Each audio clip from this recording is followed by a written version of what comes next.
drive all the way to this courthouse when you could hit our other courtroom with a baseball from your office, I suppose. A long throw, could be. Your Honors, Grant Halliday for the plaintiff below, the appellant in this case, Thomas F. Granahan, P.A., pension and profit sharing plan. This case comes to this court from a ruling on a summary judgment that determined that a complaint had been filed, a complaint alleging breach of contract had been filed outside the applicable 5-year statute of limitations. And the case revolves around a certificate of deposit, or a CD. Now, Florida statutes defines a certificate of deposit, or a CD, as an acknowledgement by a bank or an institution that a certain sum of money is on deposit and will be paid out under the terms of the certificate of deposit. And that's important to understand because in this case, $80,576.12 was deposited in this certificate of deposit on July 21st, 1994. Now, the CD itself had a 1-year term, which meant that when the CD matured on July 21st, 1995, a certain activity would occur. Either the CD would be paid out or it would have automatically renewed, which in this case is what occurred. It automatically renewed. When it automatically renewed, was there anything that went out stating that the new amount of the CD was this lesser amount rather than the original amount? The record indicates nothing went out to indicate what the amount of the CD was. And in fact, the trial court below asked a similar question. If you had a checking account or a savings account, we all know we get regular statements, which indicates what amount is in the account. But with a certificate of deposit, there was no indication that anything had changed in the original. I'll call it the Glendale CD, because Glendale was the original issuing bank. So to answer your question, there's nothing in the record. The CD had two provisions. It had a penalty provision and it had an automatic renewal provision. And the automatic renewal provision said that the CD would automatically renew on July 20th, one day before the maturity date, unless it was redeemed. In this case, it was not redeemed and the CD renewed. Well, in the interim, a new bank appears, Barnett Bank, as a successor to Glendale. And what then becomes germane to this issue is that some letters were transmitted by the trustee for the plan to Barnett Bank. The first letter was dated, I believe, July 23rd or 26th of 1995, and it basically said, I want to redeem the CD. Well, the CD had already been renewed at that stage, so the first CD, the Glendale CD, was essentially not in existence. We had a new contract. We had a new issuing bank, Barnett Bank. We had a new principal amount, and we had a new term, a new 1-year term from 1995 to 1996. So a second letter then went out, August 7th, 1995, and that letter had a little bit more information in it. It also demanded redemption of the CD, but it also instructed the Barnett Bank president to preserve certain evidence.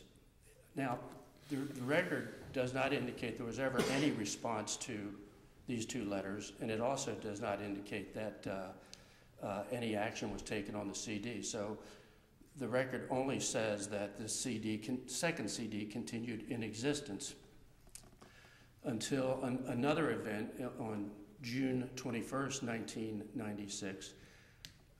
A document called a maturity notice was issued by Barnett Bank and presumably sent to the plan.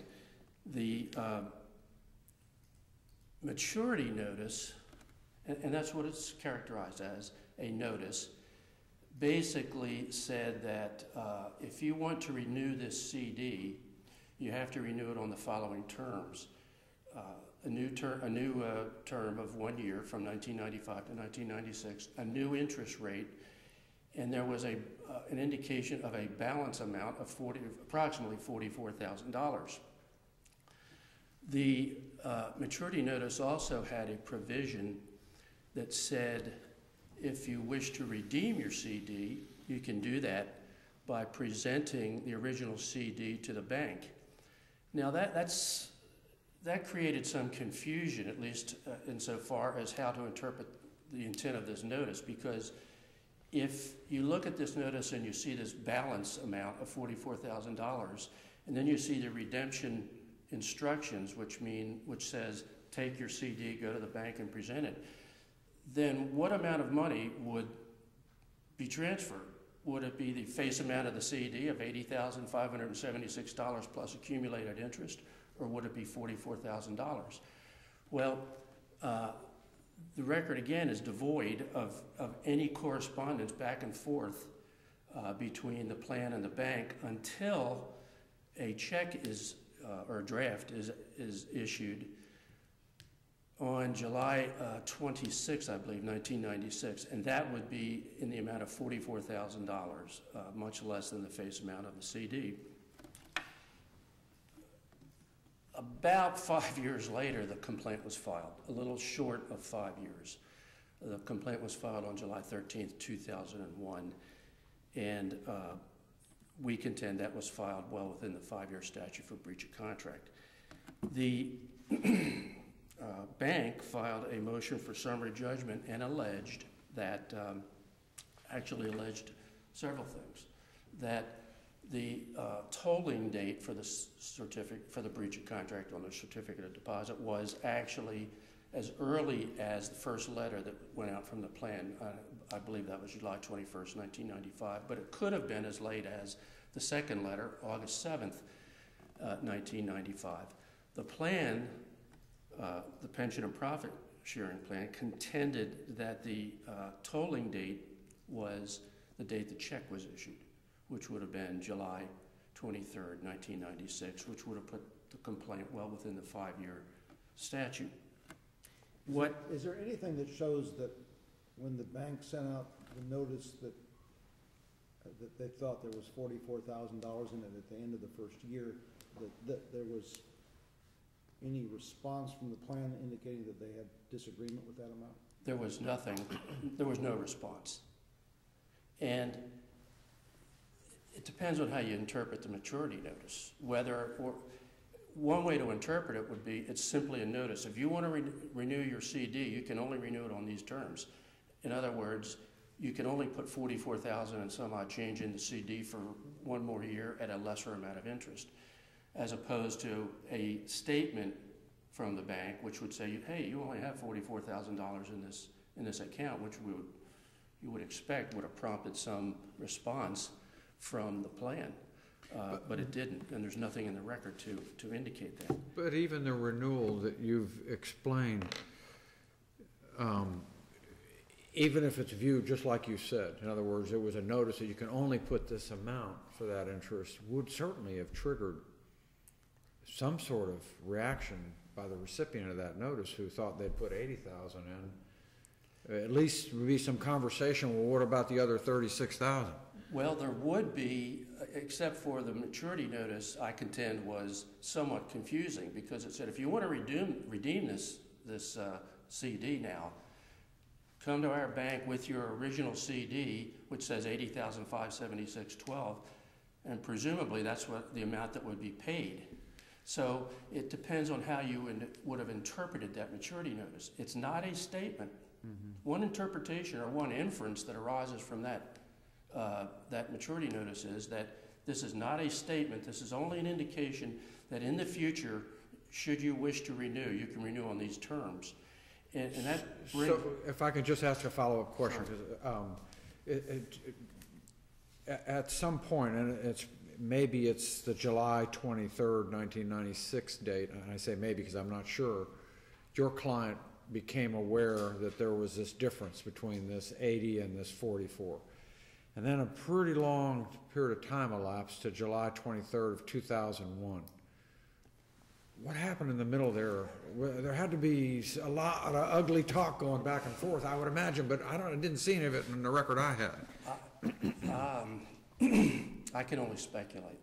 Okay, well, And, I'm not asking you to necessarily do that. It's just it is a long period of time Yes. with nothing happening over an amount of money that I would have been down in somebody's office saying, wait a minute, where's the rest of my money? I'm not the first attorney on the case. I think I'm the third attorney on the case. However, I can tell you, I do know the trustee very well. And as I said, I would only speculate as to the cause for the delay. But of course, we contend that there was a 5-year statute that expired on July 23rd, 2001, and the complaint was filed on July 10th or 13th of 2001. So it was barely within the 5-year statute. But the problem as we see it in this case is how the trial court interpreted these facts. And in a summary judgment situation. Now, in a summary judgment situation, all inferences have to be resolved in favor of the non-moving party, and if there's conflicting inferences, you can't have summary judgment. And we contend that's exactly the opposite of what happened in the summary judgment case. We go into this situation, the bank is claiming, well, the statute, or the tolling date, the statute began to run on July 21st when the first letter was sent. The plan contends, no, it was later, July 21st, 1996, when we received the check. And the judge then determined, pretty much on his own, because it was not an issue, that this maturity notice meant, and in fact, the bank used the term in their answer brief, he interpreted the maturity notice to mean that only $44,000 and change was in the CD. In fact, I think Judge Barton used the term, it slaps you right in the face. Well, again, we're not in a non-jury trial. We're not in a mini trial, although that hearing seemed to devolve into a mini trial. But we're in a summary judgment proceeding, and the judge shouldn't have done that. He should not have interpreted or inferred what that maturity notice meant, because what he basically said was, that's when the breach occurred. That the trial judge, that's when the breach occurred, when that maturity notice went out on June 21st, 1996, and that's when the tolling date started for the 5-year statute. And of course, we know from the cases cited, I think it was the Hawkins case I cited, that determining breach of contract is a jury question, and it's not a question for the court. Now, I understand that the bank is going to take the position that all the judge did was interpret the law in this case. In other words, he looked at this document, this maturity notice, and interpreted what it meant. Well, no one at that stage went to the judge and said, this is confusing, Judge. This maturity notice is ambiguous, or we don't understand the content. That was never an issue before the court, the lower court. In fact, the maturity notice was barely an issue at all. During the hearing, it appeared that the trial court kind of zeroed in on the maturity notice, rejecting both the position of the bank and the plan as to what the tolling date was. And what the trial court essentially did was begin to infer the meaning of that maturity notice. And he inferred that it was a statement of account as opposed to what it really was, which was a notice that if you want to renew, you can renew on these terms, which is a reasonable inference from the reading of the maturity notice. So we have a situation where, and again, there appears to me to be various ways of looking at determining a tolling date. In other words, generally in a breach of contract case, you look at, do you have a complete cause of action? Do you have damages? And that's one way of looking at it. But I think determining the tolling date with regard to the CD was further defined by this Penagos case that was cited really by both sides in their briefings. And Penagos involved a certificate of deposit. It did not involve a renewed certificate of deposit.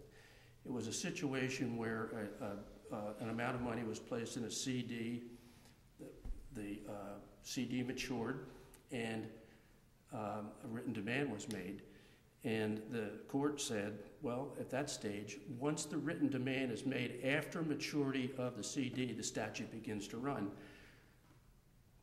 Well, it appeared that the trial court seemed to ignore the Panagos case for various reasons.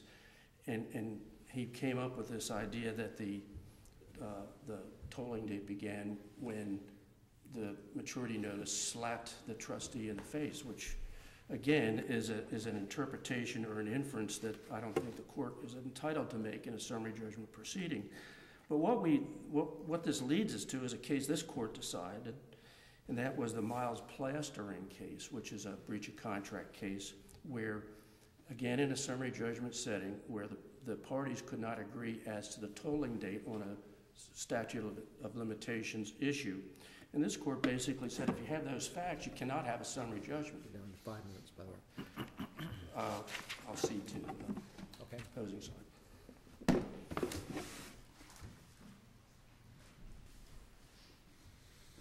Good morning, Your Honors. Christy Lawson for Appellate Bank of America, and just as a point of information, brief was submitted by John Hamilton, and due to a terminal illness, I've stepped in and entered an appearance to take his place for oral argument. Your Honors, looking at the record in this case in the briefs, you can take the undisputed facts as the plaintiff alleges them and as stated in the record from the plaintiff's perspective, and there are no disputes as to certain dates that become very important in this case. Then once you accept those dates, undisputed, providing all inferences in plaintiff's favor, it becomes a matter of law as to when the statute of limitations began to run. And that's the exact thing that the trial court did in this case. Took the undisputed facts and decided, based on that body that's undisputed, when did the statute of limitations begin to run? Is this a form of breach of contract? I debate that internally, Your Honor. I believe in the plaintiff and the defendant plus the trial court accepted it as such. Because I guess the For the thing record. that's troubling me from your side is that it doesn't seem to me that you had a legal obligation to pay whatever the monetary amount of the CD is back to the purchaser of the CD until some date that's roughly about the same time you send them a check for this disputed amount. And if this is a breach of contract, it would seem to me that that's when the breach takes place, and that's within 5 years of the filing of this lawsuit. Your Honor, the correct legal answer to that, and I believe Appellant's counsel stated it when he first walked up here, he gave you the definition of a CD. The definition of a CD is provided in Florida Law 673.411, which is a negotiable instrument. As a negotiable instrument, its value is what is stated on there. It is a demand note. So from the perspective... And when was the plan entitled to negotiate this note? Upon purchase. So when you are issued the CD, the value of the CD is its value under Florida law and the UCC. Again, I don't want to go too far down that road because it was handled as a breach of contract. So as directly to your point, Judge, a breach of contract, the damages occur at the moment of the breach.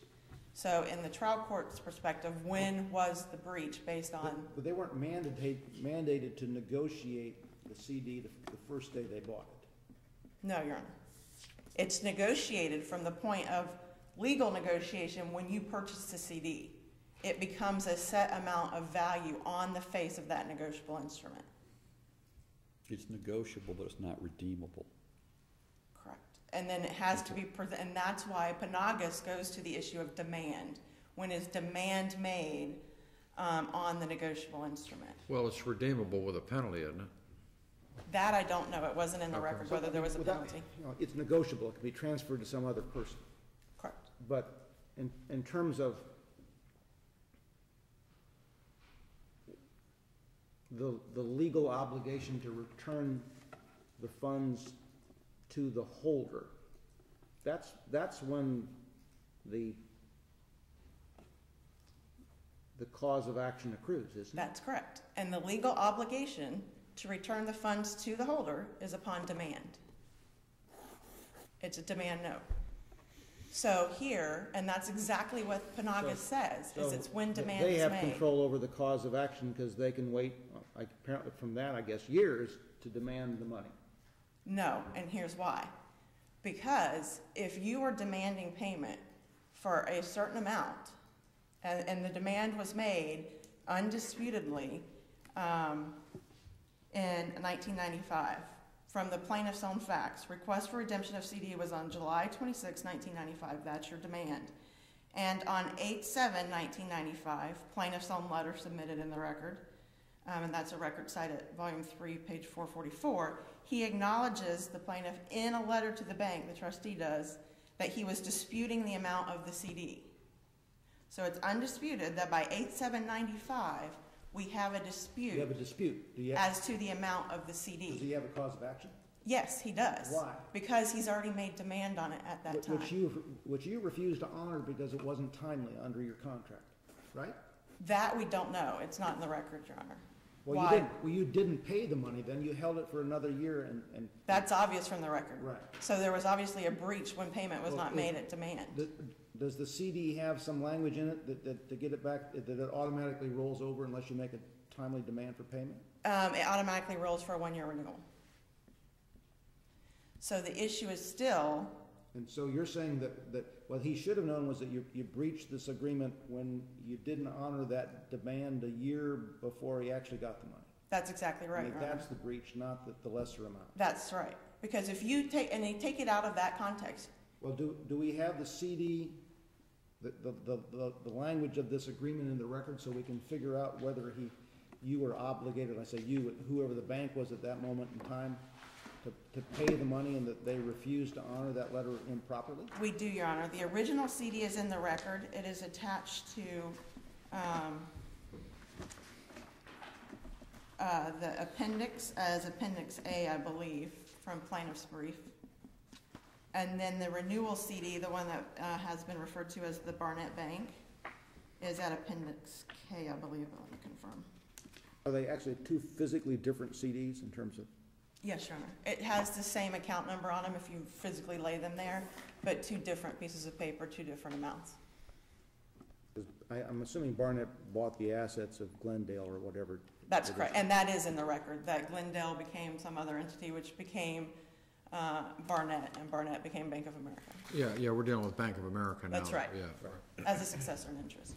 So based on I want to take you back, judges, to the, like I said, the undisputed facts, and then you apply the law. The undisputed facts is you had a CD, that there was a maturity, the original maturity was in July of 95. There was a requested demand for payment in July of 95. In August 7th of 95, there's a letter, and that's in the record, volume 3, 418 to 419, from the trustee to the bank, acknowledging the dispute, saying we're disputing the amount. And then, a year later, the bank sent a maturity notice on June 21st, 1996, stating that the principal balance was $44,000. So what the trial court did is saying all inferences in favor of the plaintiff.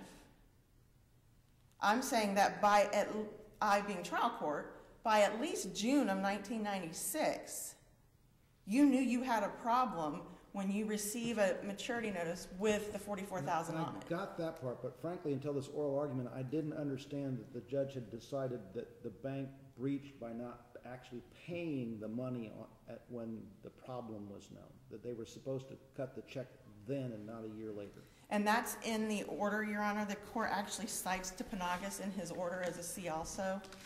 Get you a good exact cite to it.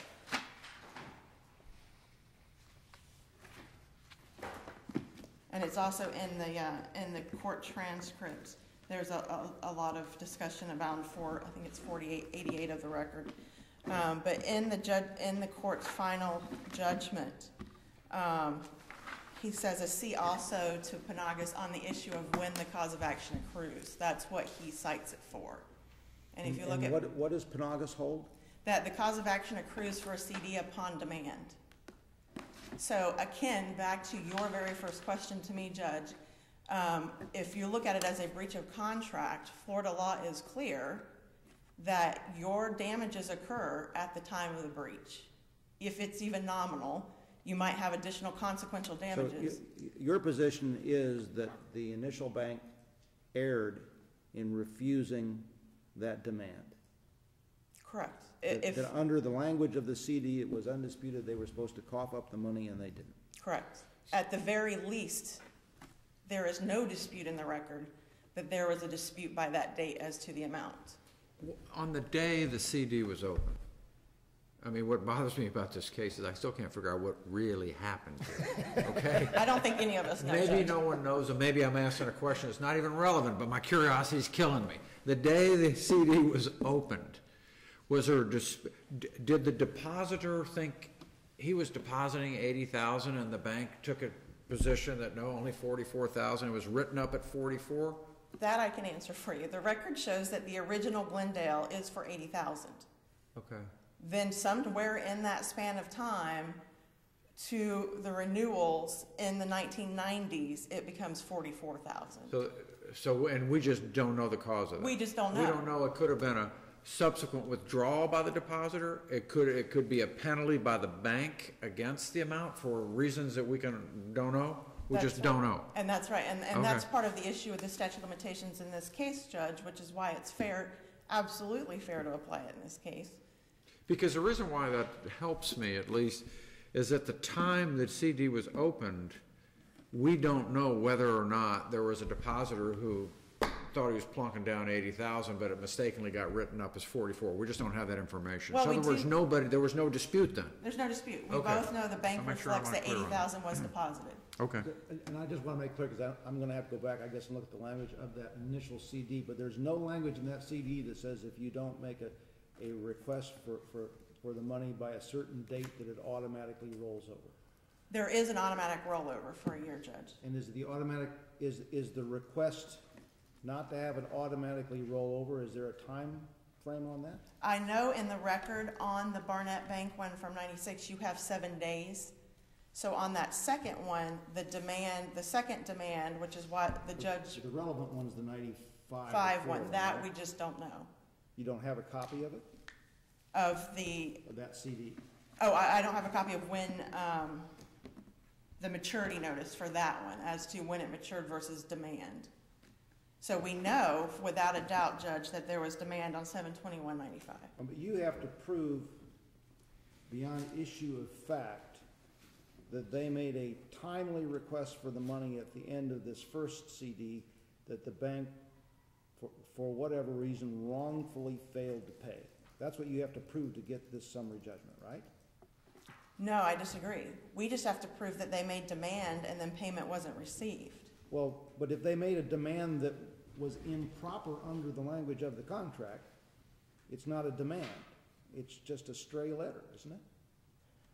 But if you look at the first demand of 7/21/95, I see what you're saying now, Judge. That demand relates to the 95 renewal, not the 96 renewal. Right. And so at that time, you're asking for what the CD said in 95. Maybe I'm losing track of years. Is it the 96 renewal that causes the statute of limitations to run, or the 95 renewal? The bank believes it's the 95. 5 renewal. The court held that it was the maturity notice, because by the time of the 96 notice, and the The court... maturity notice that came out just 3 months before it was paid. Right. Correct. So the fine line there. Right. And so from the trial court's perspective, and I think legally they got it right, if you're looking at a breach of contract, the damage occurs upon the breach. When did the breach occur? Where if you're saying you had an $80,000 CD that became $44,000, then the breach occurred when it changed from 80 to 44. Plaintiff didn't file suit, and now I'm completely following your questions, Judge. Plaintiff didn't file suit on our failure to pay at demand. They are filing suit on the fact that we paid the wrong amount upon demand. And that was in June of 96? Or before, because But certainly no, for the trial court's view, certainly no later than sometime in June of 96. That's absolutely right, Because Judge. the first time that the purchaser of the CD knows there's a real dispute about the amount is when they get a check or a transfer from the bank that's the lesser amount of money. I I mean, disagree. before that, it's just, we've got a dispute, but we don't have a legal, we have a disagreement, but we don't have something to sue on. I disagree with that. You have been damaged the moment the bank changes that CD from 80,000 to 44,000. That CD on its face was 44,000. How are you damaged? Because when you go to redeem a 44,000 That's CD, gonna be later on. How are you damaged when you find that it's 44,000 if you're not gonna redeem it for a year or two? that goes back to the definition of the negotiable instrument. As a CD, it's payable on its face for the amount of the instrument. So if on its face it says 44,000, But I thought that That's all it's on payable. its face, the 95 one said 80,000. no, the 95 one we know says 44, undisputedly. That's the renewed one. There's several, we're By- using by- the term, 8/7. correct. August By 8/7 95. is the dispute letter that says in July of that same year, you're telling me you're renewing for 44,000. So take it out of the context of CD. If I hand you a check for 44,000 and you say I owed you 80, you know you've been damaged. I'm now telling you I'm only honoring this piece of paper that has value in and of itself as a matter of law for 44,000. So is the 95, I'll just call it agreement, Okay. a continuation of the 94 agreement, or is this as if the 94 was actually negotiated and turned into the 95? Not negotiated, but was cashed out and put into the 95. That's what we don't know in this record. All we know, because the bank didn't receive suit until 2003, 'Cause so all the records are gone. I'm losing my track of my years here, but when that earlier notice came out, it seems to me that unless there was something that actually concretely changed the CD into a $44,000 CD from a larger number, that we would still be in a wait-and-see mode as to who decided to pay what at the end. We know there is, Judge, because of that 95 renewal, which is confirmed in the record by the trustee's objection to the amount of the renewal that's put in writing and is in the record. So we know by 95 that plaintiff, the trustee, is objecting to the amount of the CD, and that therefore the CD is less than what the trustee is claiming it should be for. That happened. Therefore, if your breach is based on the amount of that CD, your breach was at the time that your amount changed. So from giving all inferences in plaintiff's favor, the latest that could possibly have been was June of 96, when you received a maturity notice that clearly states it right there that principal balance is 44,000. Again, keeping in mind you've already lost value because that piece of paper is now only worth $44,000. You don't have to cash it for it to have value. Under Florida law, the piece of paper itself has the value of $44,000 because it is a CD. And I think that's what distinguishes this case from a lot of others where you're saying, Judge, you would have to wait to cash it. No, because that piece of paper, Florida law says, has value itself. It has value for the amount stated on the CD. So this CD didn't really roll over. There was a reissue, apparently. That's all we know from the record. I believe that's a more accurate statement, Judge. Okay. So the undisputed facts being plaintiff admits that by 95 he's making a demand, which Penagos tells us is when you start the statute of limitations for a CD. And we know by even the most favorable inferences that by at least June of 96, plaintiff knows it's for only $44,000. In fact, has already raised that dispute with the bank a year earlier. But yet waits until 2001 to file suit. Bank of America is served in 2003, and by the time the bank is served in 2003, records from 8 years earlier, all the way back to the original Glendale of 20 years earlier, are gone, which Bank of America believes is the exact reason for this type of statute of limitations. You can't sit on your rights and then dispute your negotiable instrument based on records that you sat there and allowed to be destroyed over the years. But either way, we believe that those facts, and based on the fact that this was a CD, the values on it, plaintiff admits in the record when he knew that he had lost value on it. Thank you for your time, Court. Mr. Halliday?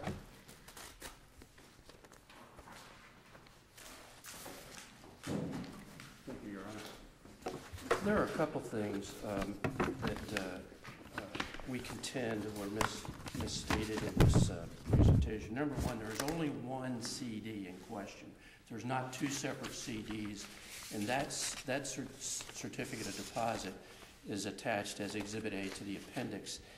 And what apparently occurred was when it's issued by Glendale Federal Bank, and it has an account number. When Barnett took this liability, the CD over, they put their own account number on it. But the CD, the actual physical piece of paper, remained the same. Now that CD then was renewed. It started in July of '94, one-year term. It was renewed July 20th, one day before maturity, 1995, for a term of 1 year. Actual damages in this case were not incurred by the plan until this check went out from Barnett to the plan. I don't remember. Is there something I can tell from looking in the record that it was renewed as compared to replaced with a new contract? Well, the only thing you can look at is the automatic renewal provision, which is paragraph 4 of the CD. Of the CD itself? Yes. Okay. And there's nothing in the record that, no documents, no written evidence, no testamentary evidence about the So there's not a second document that has Barnett's name on it, but has different terms and conditions or the like? not that I've seen, Okay. and it's not in the record. It's only this automatic renewal on the same terms. Now, the document that says, the CD says $80,576 is on deposit. It's renewed at that amount plus the accrued interest. There's not a CD in existence that says $44,000. That figure only comes in this maturity notice, which went out on June 21st, 1996, and it's only a notice. It says right on the front, notice. I got here today and they got here today because they got a notice from this court saying show up at 9:30 and argue your case. Every lawyer in this circuit, in this Hillsborough County, sends out notices of hearing, and they expect that they're going to have an opportunity to state their case, and that's what that maturity notice was. Something's going to happen in the future, and that something is you can renew this CD, but you can only renew it on the terms contained in the maturity notice. Now, the maturity notice also says... Could you tell me, Sorry.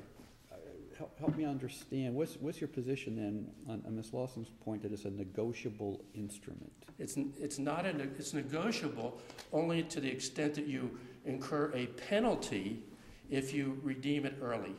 Now, as far as negotiability, I don't think that there's anything in the record that said that the trustee went to the Glendale Federal and said, I'm giving you $80,000 and I want a better interest rate. If that's what you mean by... Well, she could try to sell it to me, a third party, and I'd be paying a discount off of, I'm not sure, because you're telling me I've got one CD, so am I paying a discount off of 80 or am I paying a discount off of 40? Frankly, I don't understand your question in the context of negotiability. I don't see where, when the term negotiable instrument is used, it also has to be used in connection with Florida Statute 673.1041, which says the CD is an acknowledgement by a bank or institution that a certain amount of money was deposited. And in this case, it's $80,000, $85,762 to be exact, that was renewed with accrued interest. The plan did not suffer damages until this check or draft was sent out on July 23rd, 1996. 5 years later, July 23rd, 2001, if any action was taken after that date, we agree that would have been untimely. The complaint was filed about 10 days before. I think it was the 13th or the 10th. For some reason, there's so many dates I forgot. But it was filed barely within the 5-year statute. We contend that what the trial court did was effectively, I hate to say this, stack inferences to arrive at the conclusion that the maturity notice meant that there was only $44,000 there, and there are disputed facts as to the tolling date. The bank contends one date, the plan contends another date, and the trial court came up with this maturity notice. We feel, based upon, which was June 21st, 1996, we feel based upon the facts that are in the record, the summary judgment should not have been entered, and this court should send this back to the circuit court. Thank you. I've got one more question that may require a response to you. Because the negotiability and what we mean by negotiability, is it the bank's position that this is negotiable in the sense that a bearer can come in, give it to the bank and say, pay me on this CD? That's correct. Negotiability under the law. So the physical document is a bearer note. Whoever has it can get paid on it. That's what we know from the definition of Florida law. 673-411, I think it's subsection 10 is your definition of a CD as a negotiable instrument. And therefore, the bank would have to pay the face amount of the note to the bearer. That's correct. And there's a note someplace that says $44,000. I don't know from the record. It Okay. is completely devoid in the record from the point of time of the 80 to how there's a dispute that the bank has now said in 95, we're only paying you $44,000. Okay. I don't know whether you need any further response. I just needed to clarify what we were meaning by negotiable here. There's only one CD Okay. in the amount of $80,000. There's not a second CD. Thank you. That concludes the docket. Thank you. Court's adjourned.